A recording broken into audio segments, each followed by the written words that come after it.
Good morning, everyone. This is the part 10, which is the final part of the chapter number 6, which is how forces affect motion. तो इस part में हम हमारे जो NCERT question answers होते हैं, revise refined question answer, हम वो आंसर आउट करेंगे. मैंने सारे question and answer as a compile कर दिए एक सिंगल पीडीएफ में, और हम उसी के थ्रू क्वेश्चन बाय क्वेश्चन हम जाते रहेंगे. ठीक है. So the first question is, using A horizontal force F, a table is moved across the floor at a constant velocity. How much is the frictional force exerted by the floor on the table? तो बेटा कहना क्या चाह रहे हैं कि कोई table है, ठीक है, एक हॉरिजॉन्टल फ्लेम पे, एक हॉरिजॉन्टल फ्लोर पे, सॉरी, उसको हम पुश कर रहे हैं एक फोर्स एफ की सहायता से. ठीक है. और वो एक कांस्टेंट वेलोसिटी की सहायता से मूव हो रही है with a constant velocity. Okay. Now how much is the frictional force exerted by the floor on the table? हमने क्या पढ़ा था, अगर कोई ऑब्जेक्ट कांस्टेंट वेलोसिटी से मूव कर रहा है तो उस पर नेट फोर्स कितना होता है? जीरो. अगर बेटा एफ फोर्स राइट दिशा में लग रहा है जो हम लगा रहे हैं, तो बेटा एक माइनस एफ फोर्स या एफ फोर्स ना लेफ्ट डायरेक्शन में भी लगेगा बाय द फ्रिक्शनल फोर्स. ठीक है. ताकि नेट फोर्स जीरो हो जाए, न्यूटन का फर्स्ट लॉ सेटिस्फाई हो जाए. कहने का क्या मतलब है, देखो, कोई ऑब्जेक्ट है, वो कांस्टेंट वेलोसिटी पे मूव कर रहा है. कांस्टेंट वेलोसिटी मतलब क्या? डेल्टा वी क्या हो गया? जीरो. एसेलरेशन भी जीरो, फोर्स भी जीरो. बट हमें बताया गया है कि इसको हम पुश कर रहे हैं एक एफ फोर्स से. और बेटा इस केस में अगर हम केवल इस वाले फोर्स को कंसीडर करेंगे तो नेट फोर्स तो एफ हुआ. अगर नेट फोर्स एफ है तो बेटा एसेलरेशन भी होगा, डेल्टा वी जीरो नहीं होगा. और जो हमारा टेबल है बेटा वो यूनिफॉर्म स्पीड से या कॉन्स्टेंट वेलोसिटी से मूव नहीं करेगा. तो हमें एक इक्वल अपोजिंग फोर्स चाहिए ताकि जो टोटल फोर्स है ना वो जीरो हो जाए. बेटा इस केस में जो अपोजिंग फोर्स है वो है फ्रिक्शनल फोर्स. फ्रिक्शनल फोर्स जिसकी वैल्यू है माइनस एफ, क्योंकि अपोजिट डायरेक्शन में है. तो एफ नेट या टोटल फोर्स किसके बराबर हो गया? एफ फोर्स जो हम राइट दिशा में लगा रहे हैं पुश करने के लिए, प्लस नेगेटिव एफ जो हमारा फ्रिक्शनल फोर्स है. तो बेटा टोटल फोर्स क्या हुआ? जीरो. अगर टोटल फोर्स जीरो है तो ये वाली कंडीशन सेटिस्फाई हो गई, राइट. सो ये वाला हमारा क्या था? Question number 1. तो बेटा जो वैल्यू होगी फ्रिक्शनल फोर्स वो माइनस एफ होगी. ठीक है. सो चलो एक बार गो थ्रू हो जाते हैं आंसर के. देखो, the frictional force exerted by the floor on the table is equal in the magnitude that of F. बेटा जो फ्रिक्शनल फोर्स जो ज़मीन है, जो फ्लोर है, वो टेबल पे लगा रहा है, उसकी वैल्यू है F. बट उसकी डायरेक्शन ऑपोजिट है. ठीक है. And in it acts in the direction opposite to the motion, that is in the minus f. Reason क्या है इस चीज का? देखो, according to the Newton's first law of motion, Newton के पहले लॉ के अनुसार, when an object moves with a constant velocity, अगर कोई ऑब्जेक्ट बेटा कांस्टेंट वेलोसिटी से मूव कर रहा है, इट्स एक्सेलरेशन इज जीरो, उसका एक्सेलरेशन जीरो होता है. Which means the net force acting on it must be zero. अगर बेटा कोई चीज़ कांस्टेंट वेलोसिटी पर मूव करे तो उसका जो नेट फोर्स काम करेगा वो भी जीरो होगा. अगर नेट फोर्स जीरो है बेटा, therefore the applied horizontal force F must be completely balanced by an equal and opposite force of friction. Net force zero करने के लिए जो हम एफ फोर्स लगा रहे हैं हॉरिजॉन्टल दिशा में, उसके अपोजिट डायरेक्शन में भी हमें एक फ्रिक्शनल फोर्स काम करना चाहिए ताकि दोनों फोर्सेस बैलेंस हो जाएं. एंड दोनों फोर्स अगर बैलेंस हो जाए तो बेटा क्या हो हमारे पास कंडीशन कि एफ नेट क्या आ जाए हमारे पास? जीरो. तभी तो ना जो टेबल होगा वो कांस्टेंट वेलोसिटी से मूव करेगा. This is the answer of this question. I hope आपको ये समझ आया हो. Now let's proceed on to the next question. बेटा सेकंड क्वेश्चन क्या कहता है? देखो, फॉर ए बॉल मूविंग, बेटा कोई बॉल मूव कर रही है on a smooth frictional surface. एक स्मूथ सरफेस है जिसपे फ्रिक्शन नहीं है, फ्रिक्शन लेस है वो. Choose the appropriate option that will make the following statements physically correct. हमें ऐसे स्टेटमेंट चूज करनी है जो पॉसिबल है, जो करेक्ट है. ठीक. So if no net force is applied on the ball, the velocity of the ball remains same, increase or decrease.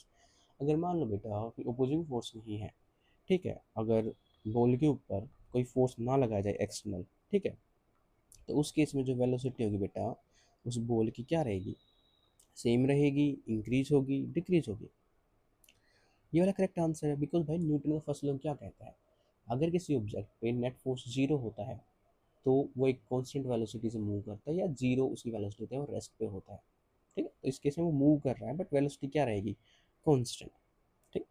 Now the second part is, if the net force is applied on the ball in the direction of its motion, अगर बेटा आप ball के ऊपर force लगा रहे हो जिस दिशा में बॉल मूव कर रही है, then the magnitude of the velocity of the ball will remain same, increase or decrease।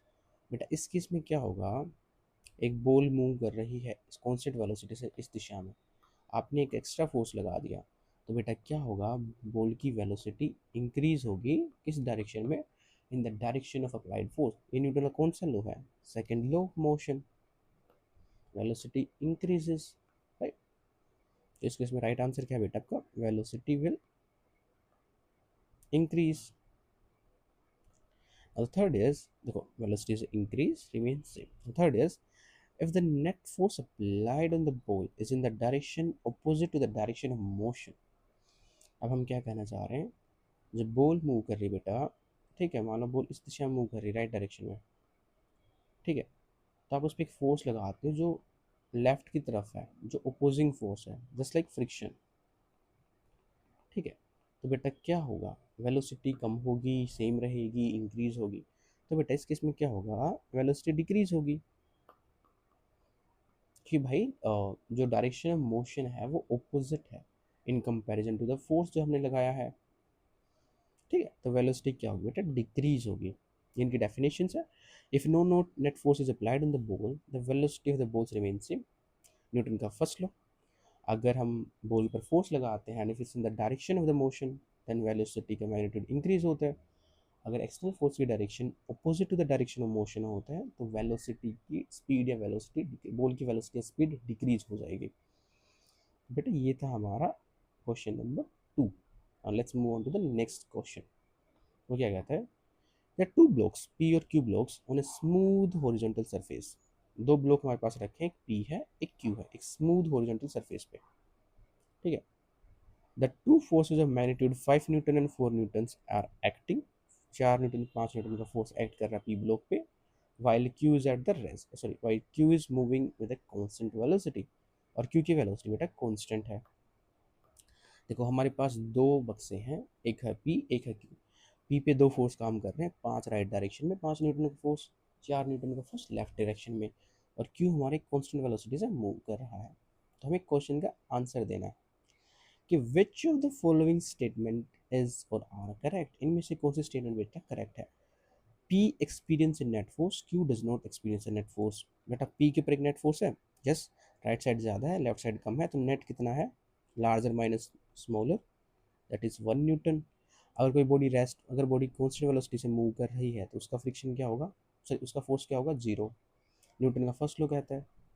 तो बेटा ये स्टेटमेंट तो करेक्ट है, right, this statement is correct. ना P does not experience A net force, Q experience A net force, नहीं भाई, P के पर नेट फोर्स एक है, Q के पर नेट फोर्स जीरो है, क्योंकि वो बॉडी कांस्टेंट वेलोसिटी से ट्रैवल कर रही है, तो इस स्टेटमेंट करेक्ट नहीं है, इनकरेक्ट है। Next is, both P and Q experience A net force, नहीं, P एक्सपीरियंस करता है, Q नेट फोर्स एक्सपीरियंस नहीं करेगा, तो ये भी गलत है।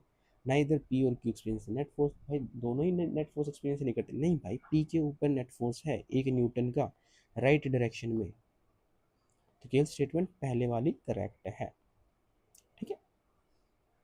ये इसका आंसर है, you can like go through it as well by pausing the video. Now while practising the snake boat race, बेटा स्नेक बोट ने एक लंबी सी कनू जैसी बोट होती है, ठीक है। सो इन केरला देयर आर 100 ओर्समैन, 100 लोग हैं बेटा जो उस बोट को चला रहे हैं, 100 लोग है, 100 ओर्समैन है, ठीक है। They are rowing a boat together out of the, उसमें से क्या है बेटा 95 तो क्या कर रहे हैं, बोट को पीछे की तरफ पुश कर रहे हैं, मतलब हमने न्यूटन का थर्ड लॉ पढ़ा था, अगर हम पैडल से बोट को पीछे की तरफ पुश करते हैं तो बोट आगे की तरफ पुश होती है, तो बेटा 95 की फोर्स ऑफ डायरेक्शन क्या है, बैकवर्ड्स, वाइल बाय मिस्टेक जो 5 लोग हैं ना बेटा वो बोट को आगे की तरफ पैडल कर रहे हैं, ठीक है। So if each oarsman applies a horizontal force of 200 Newton, अगर बेटा हर एक ओर्समैन ना 200 न्यूटन का फोर्स लगा रहा है तो नेट फोर्स क्या रहेगा बोट का? देखो हमें क्या पता है, 95 इस साइड है, 95 लोगों का फोर्स, 5 का इस साइड है, तो बेटा 5 तो अपोजिट डायरेक्शन में है, 95 बैकवर्ड है, ये फॉरवर्ड है, तो बेटा एफ नेट क्या होगा? 95 माइनस 5, तो भाई 5 तो अपोजिट है ना, तो 90, तो 90 ओर्समैन बैकवर्ड फोर्स लगा रहे हैं, 5 का कैंसिल आउट हो गया, और एक कितना लगा रहा है? 200 न्यूटन, तो 90 कितना होगा बेटा? 18,000 न्यूटन। ठीक है, तो इस 18,000 न्यूटन ये एक तरीका। दूसरा हम क्या मानते हैं कि एक बार टोटल फोर्स आप काउंट कर लो कि 95 जो ओर्समैन है वो फॉरवर्ड डायरेक्शन में लगा रहे हैं, दैट इज 19,000, 5 ओर्समैन है जो बैकवर्ड डायरेक्शन में लगा रहे हैं, दैट इज 1000। एफ नेट कितना होगा बेटा? Backward force minus forward force, right, वो निकले कितना आ जाएगा बेटा? 18,000 न्यूटन। हमने ये वाला किया था बिकॉज ये वाला थोड़ा ज़्यादा इजी रहता है और सेंस बनाता है। ठीक है, now the let's move on to the next question. मेरा नेक्स्ट क्वेश्चन क्या है? When a net force acts on an object, we observe that the object accelerate. हमने देखा कि किसी ऑब्जेक्ट के ऊपर ना एक फोर्स लगाया है, ऑब्जेक्ट ने एक्सेलरेशन करना स्टार्ट कर दिया, तो भाई क्या क्या पॉसिबल कंडीशंस हो सकती हैं? पहला, द देखो मैंने net force applied on the object, तो we observe that the object accelerate करता है, बट क्या एसेलेरेशन किस दिशा में होगा? It accelerates opposite to the direction of applied force with the acceleration proportional to the force acting on the object. हमने क्या पढ़ा था न्यूटन के सेकंड लॉ में? अगर किसी ऑब्जेक्ट पे आप फोर्स लगाते हो तो वो एसेलरेट करता है in the direction of the force, तो बेटा ये गलत है। Opposite to the direction of force, ये भी गलत है। In the direction of force yes, with the acceleration inversely proportional to the force, नहीं, एक्सेलरेशन डायरेक्टली प्रोपोर्शनल होता है फोर्स के, मास के इनवर्सली प्रोपोर्शनल होता है, ये स्टेटमेंट भी गलत है।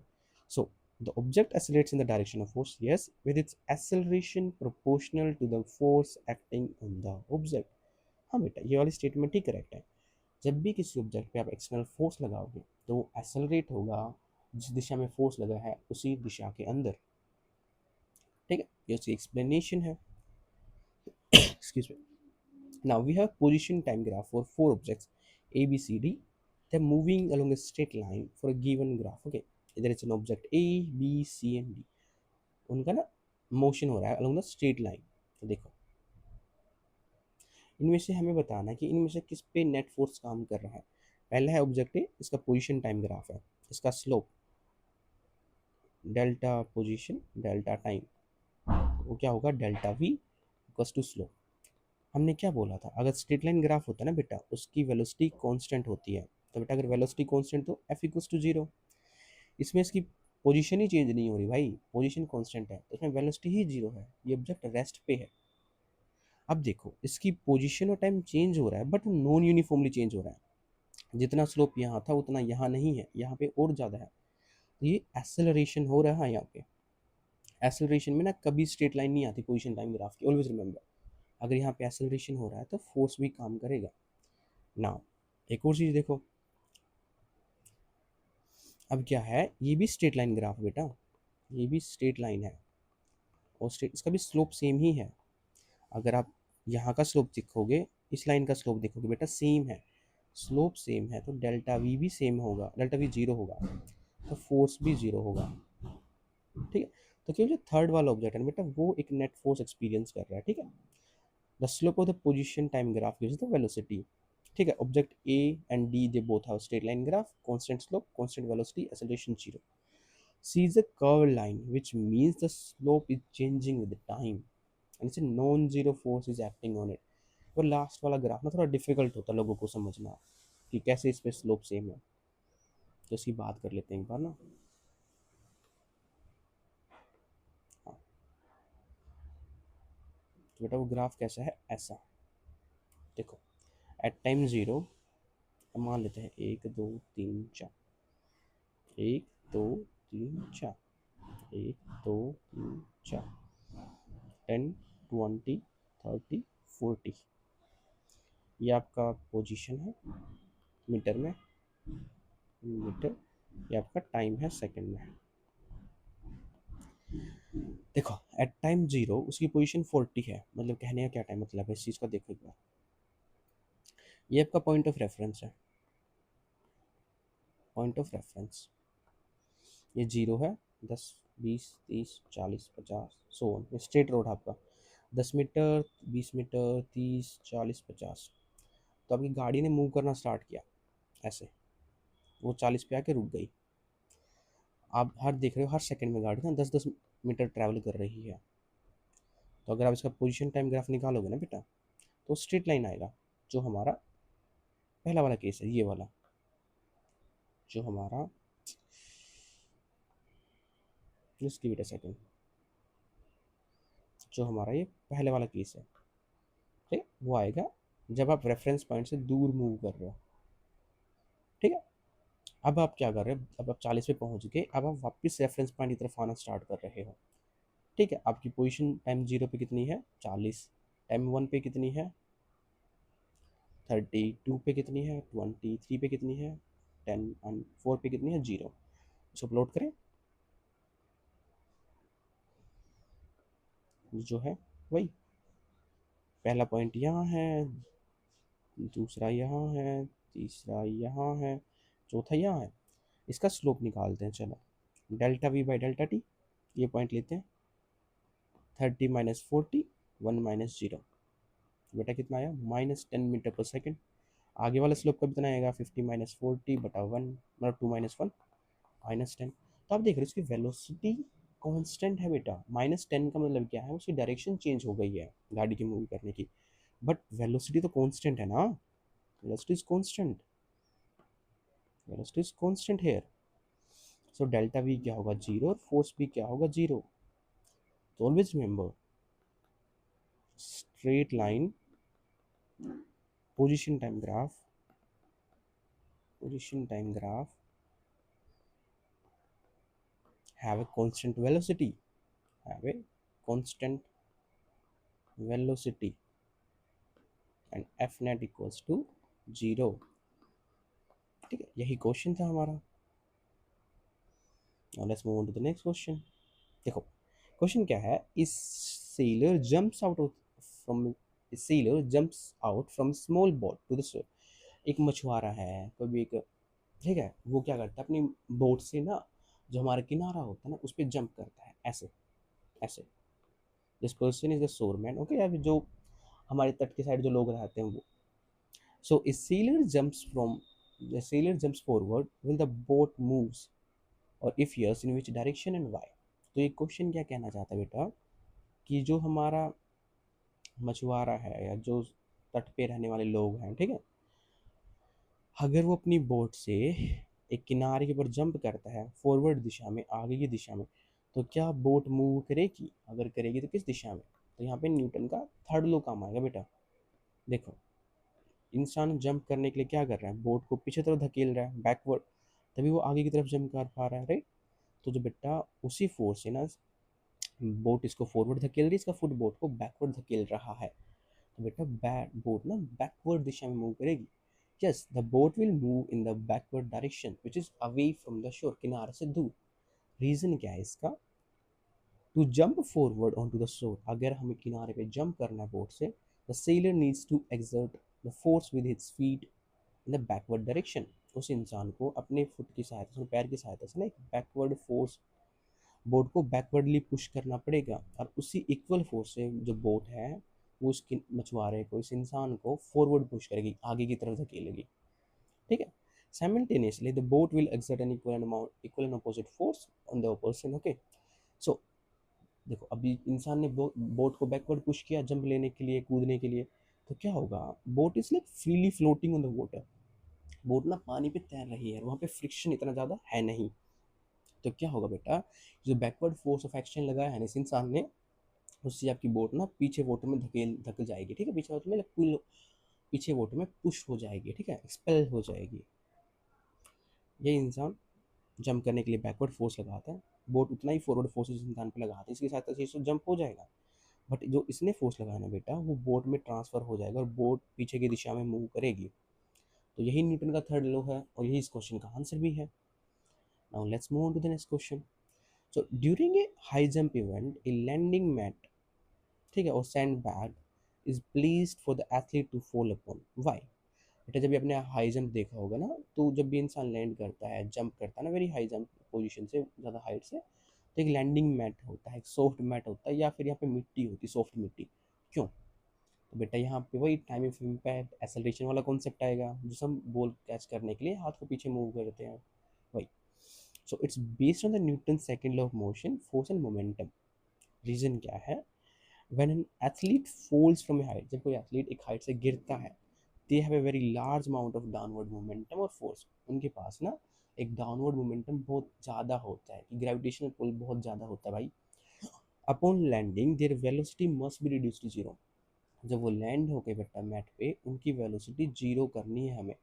बट मान लो अगर वो सीधा ही मैट की वजह ज़मीन पे लैंड होंगे बेटा, तो उनकी वेलोसिटी अचानक से जीरो हो जाएगी, उनका सारा फोर्स अचानक से जीरो हो जाएगा, राइट। तो बेटा क्या होगा, जो फोर्स ऑफ इम्पैक्ट हो बहुत ज़्यादा होगा, कि अचानक से आके ज़मीन से टकरा गए, हमें वो जो लैंडिंग है उसको सॉफ्ट बनाना है, ताकि टाइम ऑफ इम्पैक्ट बढ़ सके, ठीक है।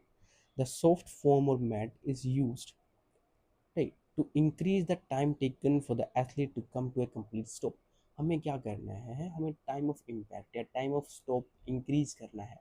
रीजन बीइंग, अगर हम टाइम ऑफ स्टॉप इंक्रीज करते हैं ना बेटा, तो rate of change of momentum भी डिक्रीज होता है। फोर्स इसके बराबर होता है बेटा, delta P by delta T. हमें ये चेंज करना है, हमें इसको इंक्रीज करना है। हम इसको इंक्रीज कैसे करेंगे? हम उस इंसान की लैंडिंग का टाइम बढ़ा देंगे, सॉफ्ट कुशन उसको प्रोवाइड करके, सॉफ्ट मैट उसे प्रोवाइड करके, ठीक है। अगर हमने उसका टाइम ऑफ इम्पैक्ट बढ़ा दिया, ठीक है, तो क्या होगा बेटा, अपॉन स्टॉपिंग ना वो इंसान कम फोर्स महसूस करेगा। He will experience way low force when he is going to impact the mat. जो इंसान पहले एक सेकंड में धरती से टकरा जाता है, उसकी वेलोसिटी लेट से 40 थी, 40 से जीरो हो जाती है एक सेकंड में, वो 40 से जीरो हो रही है 5 सेकंड में, कि मैट पे धीरे धीरे धीरे वो पुश हो रहा है, राइट। तो उससे क्या होगा, उसकी बॉडी ना एक्सट्रीम इंजरी से नहीं जाएगी, लाइक बॉडी सॉफ्टली लैंड हो जाएगी। हमें बस यही करना है कि हमें टाइम बढ़ाना है। अगर कोई बॉडी मूव कर रही है ना, तो उसमें मोमेंटम होता है, ठीक है। और बेटा अगर मोमेंटम अचानक से आप जीरो कर दोगे ना, मतलब क्या, delta P by delta T अचानक से जीरो कर दोगे ना, तो बेटा फोर्स बहुत ज़्यादा हो जाता है इम्पैक्ट पे। अगर आप डेल्टा टी बहुत हाई कर देते हो, कि अगर उसको इंक्रीज कर दोगे, तो उस इंसान को कम फोर्स महसूस होगा। बस यही था। So the next question is, a hand cart is loaded with vegetables collide with an identical but empty hand cart during the collision. हमें क्या बोल रहे हैं कि एक रेहड़ी है जिसमें फ्रूट सब्जियां वगैरह हैं, एक रेहड़ी है जो खाली है, ठीक है, जो आपस में टकरा गई, तो क्या होगा, एक दूसरे, देखो ये बॉडी ए है आपकी, ये आपकी बॉडी बी है, दोनों आपस में टकराई हैं। कोई भी दो बॉडीज अगर आपस में इंटरेक्ट करती हैं, तो एक दूसरे पे equal amount of force exert करती है, डिपेंड नहीं करता कि एक दूसरे का मास कितना था। The loaded cart exert a force larger in magnitude, नहीं। The empty cart exert a force, नहीं। नीदर कार्ट, नहीं, दोनों कार्ट एक दूसरे पे फोर्स लगाएंगे, क्योंकि बेटा दोनों की टक्कर हुई है, भिड़ंत हुई है। The loaded cart and the empty cart both exerts the equal amount of force on each other. बेटा डजेंट मैटर कि वो गाड़ी भरी हुई है खाली है, अगर वो किसी चीज़ से अगर वो टकरा रही है, तो सेम अमाउंट ऑफ फोर्स दोनों पे लगेगा। जैसे फुटबॉल हल्का होता है, आपका पैर भारी होता है फुटबॉल के कंपैरिजन में, बट बेटा जब उसको किक करता है तो इक्वल अमाउंट ऑफ फोर्स एक दूसरे पे लगता है, ठीक है।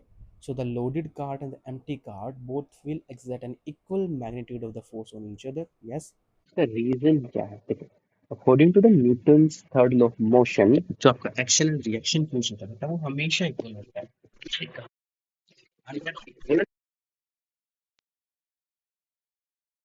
So the velocity of the colliding object, जब आपका ऑब्जेक्ट इंटरेक्ट कर रहे हैं, जैसे टकरा रहे हैं, उनका मास कितना भी हो, उनकी वेलोसिटी कुछ भी हो, तो एक दूसरे में फोर्स लगाएंगे ना, वो हमेशा इक्वल एंड अपोजिट होगा। It's super important, write this down ना, रिगार्डलेस ऑफ द मासेस और द वेलोसिटी, ठीक है। Now let's move to the next question, which is, so the acceleration mass graph for the acceleration produced by the force on an object of different masses is plotted। देखो ये acceleration mass graph है, ठीक है, different mass of objects है, different acceleration produce कर रहा है एक फोर्स उनके ऊपर, ठीक है। Plot the force mass graph for this case, हमें फोर्स का और मास का ग्राफ प्लॉट करना है। देखो हमारे पास मास तो है ही, 1 2 3 4 5, बस रीडिंग है 1 किलो के लिए, 2 किलो के लिए, 4 किलो के लिए और 5 किलो के लिए हमारे पास रीडिंग है। और फोर्स इसके बराबर होता है मास इंटू एसेलरेशन। तो एसेलरेशन के मास की वैल्यू निकाल लेते हैं। जब आपका 1 kg फोर्स है, एसेलरेशन 10 है, तो फोर्स कितना हो जाएगा बेटा, 10 × 1, दैट इज 10 न्यूटन। तो बेटा ऐसे ही करके हमने सारी वैल्यूज निकाल ली, 1 kg पे, 2 kg पे, 4 kg पे, 5 kg पे। हमने देखा सारे केसेस में जो हमारा फोर्स है बेटा वो 10 न्यूटन ही आया। और अब हमें प्लॉट करना है फोर्स वर्सेस मास। यहाँ पे मास ले लो, यहाँ पे फोर्स ले लो। आप देखोगे कि हर केस में 1 किलो के लिए भी, 2 किलो के लिए भी, 3 किलो, 4 किलो, सब के लिए जबकि मास की वैल्यू, सॉरी फोर्स की वैल्यू है वो 10 न्यूटन है। तो बेटा आपका प्लॉट ऐसा आएगा, parallel to the horizontal line. Reason being आपका फोर्स कांस्टेंट है इररिस्पेक्टिव ऑफ द मास। ठीक है, आपका फोर्स क्या बेटा, कांस्टेंट। बस यही छोटा सा क्वेश्चन था, इजी सा। Now let's move to the next question. The velocity time graph of an object of mass 10 kg। Okay, ये मास दे दिया ऑब्जेक्ट का, उसका है 10 kg, उसका वेलोसिटी टाइम ग्राफ ये है। ठीक है, moving along a straight line, calculate the force acting on the object by using the graph. देखो हमारे पास वेलोसिटी टाइम ग्राफ है, इससे हम क्या निकाल सकते हैं, एक्सेलरेशन। एक्सेलरेशन किसके बराबर होता है, delta we by delta T. Delta we किसके बराबर होता है, इनिशियल वेलोसिटी फाइनल वेलोसिटी, दोनों का डिफरेंस। तो निकालते हैं, एक्सेलरेशन क्या हो जाएगा, final velocity upon initial velocity upon final time minus initial time. ठीक है, फाइनल वेलोसिटी बेटा 8 सेकंड पे कितनी है, 30। इनिशियल वेलोसिटी 0 पे कितनी है, 10। तो दोनों का डिफरेंस कितना हुआ, 30 माइनस 10। टाइम कितना है, 8 सेकेंड। इनिशियल कितना है, 0, तो 8। तो बेटा कितना हो जाएगा, 20/8, that is 2.5 metre per second square. तो ये वैल्यू है। और फोर्स इसके बराबर होता है मास इंटू एक्सेलरेशन। मास आपका 10 किलो, तो मास इंटू एक्सेलरेशन करोगे तो आपके फोर्स की वैल्यू कितनी आई, 25 न्यूटन। ये आपका क्या है बेटा, फोर्स। ठीक है, now let's move on to the next question. So we have a bullet of जिसका मास है बेटा 50 ग्राम, नॉट किलोग्राम, ध्यान रखना। हमारे पास एक बंदूक की गोली है, एक पिस्टल की गोली है, गन की गोली, जिसका वेट है 50 gram. It's moving with speed of 100 metre per second. बेटा वो एक स्पीड से मूव कर रही है जिसकी वेलोसिटी है 100 metre per second. And enters a heavy stationary wooden block. भाई हमने गोली फायर की, आगे लकड़ी का बड़ा सा लट्ठा था, उसके अंदर जाके वो धंस गई। ठीक है, and stops after penetrating A distance of, देखो बुलेट मूव कर रही थी 100 मीटर पर सेकेंड से, लकड़ी से टकराई, लकड़ी के अंदर धंस गई, उसकी फाइनल वेलोसिटी 0 हो गई। बट जब वो लकड़ी के अंदर ना 50 सेंटीमीटर तक धंस गई अंदर जाके, हमें क्या निकालना है, we have to estimate the stopping force acting on the bullet assuming the bullet undergoes a constant acceleration within the block। बेटा हमें क्या निकालना है कि जो बुलेट है बेटा उसके ऊपर कितना फोर्स लग रहा था। ठीक है, मतलब जब बुलेट इस लकड़ी के अंदर धंस रही थी बेटा, उस पर कितना एक अपोजिंग फोर्स लग रहा था उस बुलेट को रोकने के लिए। और हम मान रहे हैं कि बुलेट ना कांस्टेंट एक्सेलरेशन की गो थ्रू हो रही थी। चलो जो जो चीज़ हमें दे रखी है उन सबका फिर यूज़ करते हैं। सबसे पहले मास 50 ग्राम है, उसको केजी में कन्वर्ट करो क्योंकि ऐसा यूनिट हम लेते हैं, दैट इज 0.05 kg। ठीक है, इनिशियल वेलोसिटी 100 है, फाइनल आपकी 0 है, और आपकी डिस्टेंस कितनी है, 50 सेंटीमीटर या 0.5 मीटर। तो बेटा हम जो हमारे इक्वेशन ऑफ मोशन होते हैं ना वो यूज़ करेंगे। हम उससे क्या निकालेंगे, हमारा acceleration, v square minus u square equals 2as। हमारे पास वी भी है, यू भी है, एस भी है, टू भी है। तो ए निकालेंगे बेटा इससे, तो ए की वैल्यू कितनी आ गई, -10,000 मीटर पर सेकेंड स्क्वायर। और बेटा फोर्स क्या होता है, मास इनटू एक्सेलरेशन। बुलेट का मास कितना था, 0.05, उसको एक्सेलरेशन से मल्टीप्लाई कर देंगे। तो बेटा आपकी फोर्स की वैल्यू कितनी आई, 500 न्यूटन। बेटा 500 न्यूटन ना आपका फॉरवर्ड डायरेक्शन में फोर्स है। अगर उसका कोई अपोजिंग फोर्स होगा तो बेटा उसकी वैल्यू उसकी नेगेटिव होगी। अगर ये -500 है तो बेटा अपोजिंग फोर्स 500 न्यूटन हो जाएगा। बस it's that simple. I hope ये समझ आ रहा आपको वाला क्वेश्चन। इट्स वेरी इजी, एक गन रिकॉल का क्वेश्चन भी होगा वो हम पढ़ेंगे। ठीक है, it's like way better. So for an ace footballer, देखो एस फुटबॉलर बंदा था कोई, ठीक है, an ace footballer converted a penalty shot by kicking the football with a high speed of 108 kilometre per hour. एक इंसान था, उसको पेनल्टी मिली फुटबॉल में, ठीक है, यहाँ से उसने किक किया, ठीक है, तो उसकी स्पीड थी फुटबॉल की था 108 kilometre per our. The estimated force the imparted was 800 Newton, उस इंसान ने एक एस्टिमेट फोर्स लगाया 800 न्यूटन का। The mass of the football is 0.4 kg। Calculate the time of contact between the foot and the ball. हमें time of contact बताना है उस उनके पैर और बॉल के बीच का। देखो हमें क्या पता है, फोर्स किसके बराबर होता है, मास इंटू एक्सेलरेशन। वो किसके बराबर होता है, mass into delta we upon T, ठीक है। बेटा सारी चीज़ें हमें दे रखी हैं। इनिशियल वेलोसिटी की भाई बॉल रेस्ट पे थी तो जीरो हो गई।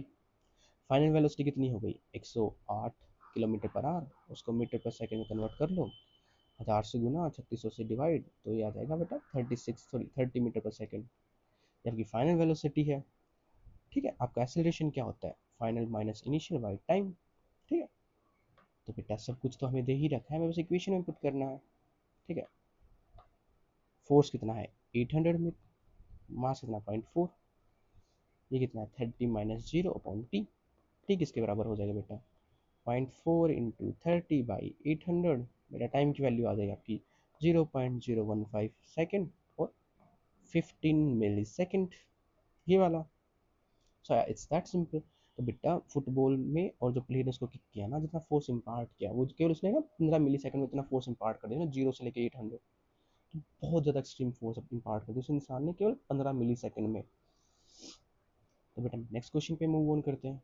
सो an object of mass 2 kg moving with a constant velocity of 10 metre पर सेकंड, एक ऑब्जेक्ट है जिसका मास 2 किलो है, उसकी कांस्टेंट वेलोसिटी है 10 मीटर पर second. It encounters a rough patch where the force of friction is 7 Newton. पहले smooth surface पे चीज चल रही थी क्योंकि कांस्टेंट वेलोसिटी है तो एक्सटर्नल फोर्स तो जीरो हो जाएगा ना। अब वो रफ पैच में आ गई और रेत में आ गई, खुरदरा सरफेस आ गया, तो बेटा उसका नेट फोर्स हो गया 7 न्यूटन जो उसको अपोज कर रहा है। At the same time an additional constant force of 3 Newton is also opposing.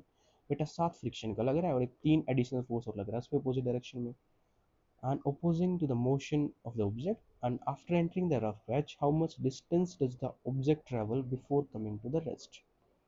बेटा देखो हमें क्या क्वेश्चन दिया गया है, एक ऑब्जेक्ट का मास है 2 किलो, वो 10 मीटर पर सेकंड की वेलोसिटी से मूव कर रहा था, वो एक रफ सरफेस पे आया, वो उस पर एक अपोजिंग फोर्स लगना स्टार्ट हुआ 10 न्यूटन का, और कुछ देर जाके वो रुक जाएगा, ठीक है।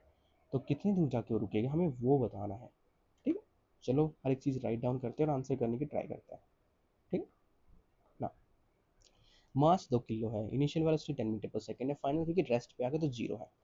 टोटल फोर्स कितना है बेटा, फ्रिक्शनल फोर्स 7 है, एडिशनल फोर्स 10 है, तो 10 न्यूटन हो गया बेटा। तो बेटा हम एक्सेलरेशन निकाल सकते हैं, एक्सेलरेशन किसके बराबर होता है, फोर्स बाई मास। फोर्स कितना है अपोजिंग 10, अपोजिंग है तो नेगेटिव डायरेक्शन, इस दिशा में मूव कर रहे हैं तो अपोजिंग अपोजिट डायरेक्शन में लगेगा, and acceleration divide by mass, तो ये बेटा हो गया -5 मीटर पर सेकंड स्क्वायर का एक्सेलरेशन। और बेटा हमने क्या पढ़ा है, v square minus u square equals to 2as, हमारे पास ये भी है ये भी है ये भी है, हमें s निकालना है, v square minus u square by 2a। बेटा s की वैल्यू आपके आ जाएगी 10 मीटर, तो वो चीज़ 10 मीटर दूर जाके रुक जाएगी उस गड्ढे में या उस रफ सरफेस पे। बस ये क्वेश्चन था छोटा सा। चलो नेक्स्ट क्वेश्चन पे जाते हैं। So the next question is a tractor pull से हैरो। बेटा हैरो होता है ऐसे, हम खेतों में टूल यूज़ करते हैं, इसमें ऐसे खांचे से होते हैं, तो वो हम प्लगिंग के लिए प्लाउइंग के लिए यूज़ करते हैं, बीज बोने के लिए मिट्टी उखाड़ने के लिए यूज़ करते हैं, ठीक है, हमारे खेतों में। सो एक ट्रैक्टर पे ना एक हैरो है जिसका मास है m1 और एक नेट फोर्स f से उसको खींच रहा है, उसका एक्सेलरेशन है a1। हैरो नंबर 1 जिसका फोर्स है f, उसका मास है m1 और एक्सेलरेशन है m1 a1 sorry. Now same tractor pulls another, okay अब ट्रैक्टर है ट्रॉली पुश कर रहा है, ठीक है। इस केस में ट्रैक्टर क्या पुल कर रहा है, ट्रैली। ट्रैली का मास क्या है m2 और एक्सेलरेशन है a2, उस पर जो फोर्स लगा रहा है वो f है, ठीक है। Now if the tractor now push trolley,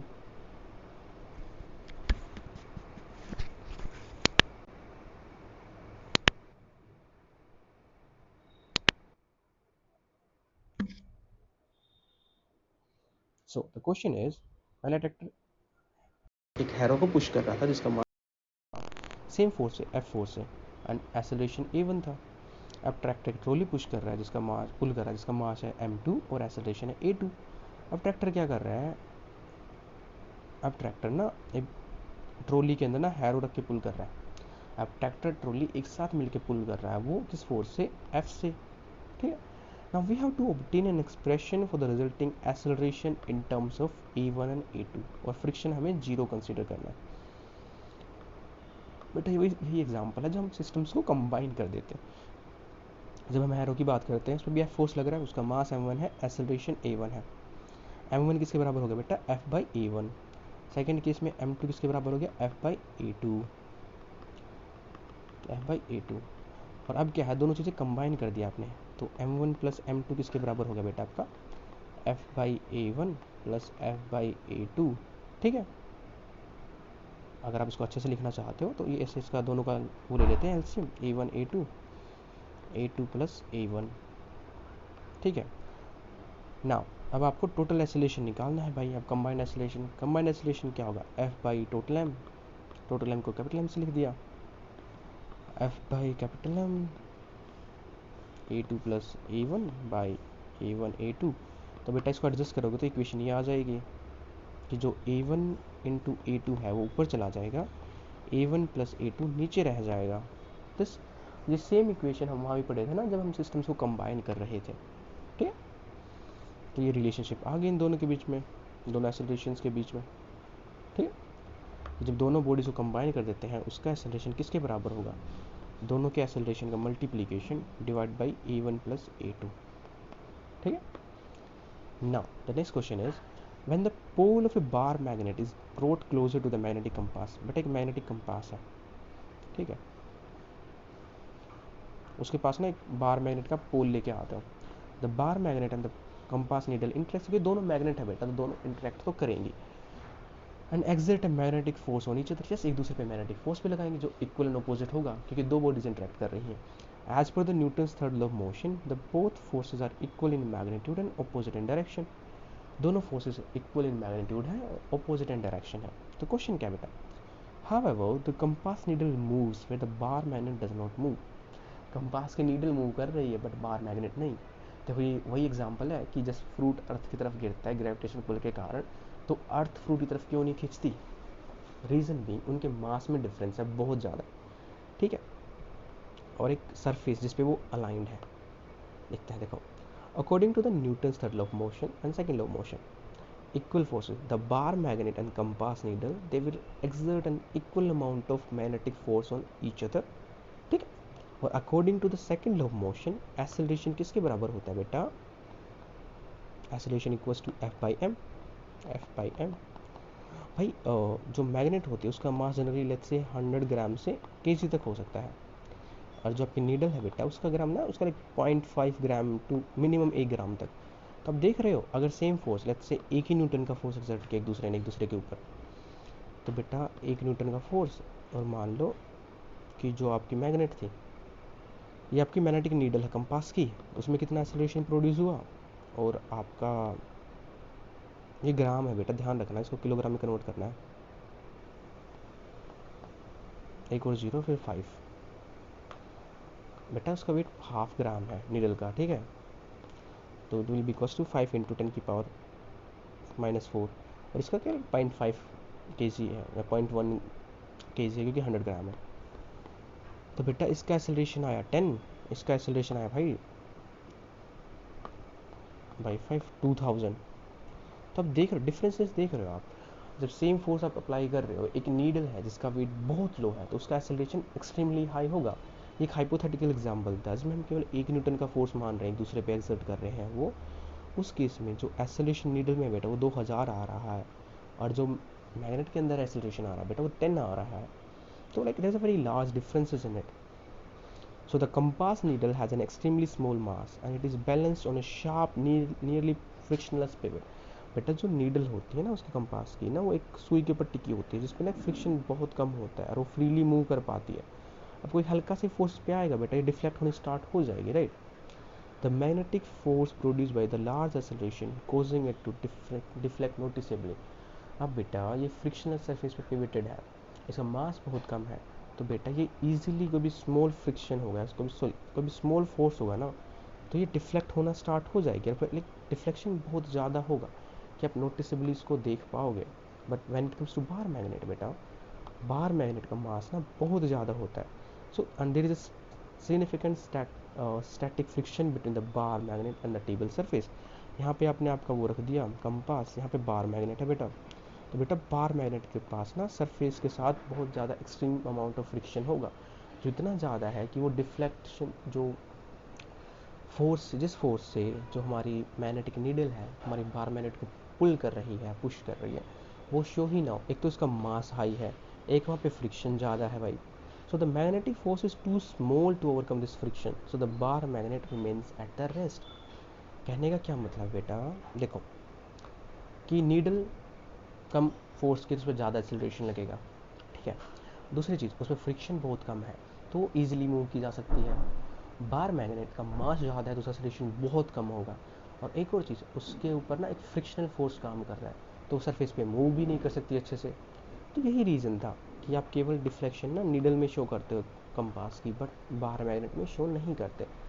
so this was the completion of chapter number 6. I hope आपको चीज़ें समझ आई हो, सारे क्वेश्चंस आपको अच्छे से समझ आए हो. So I am going to see you in the next chapter tomorrow.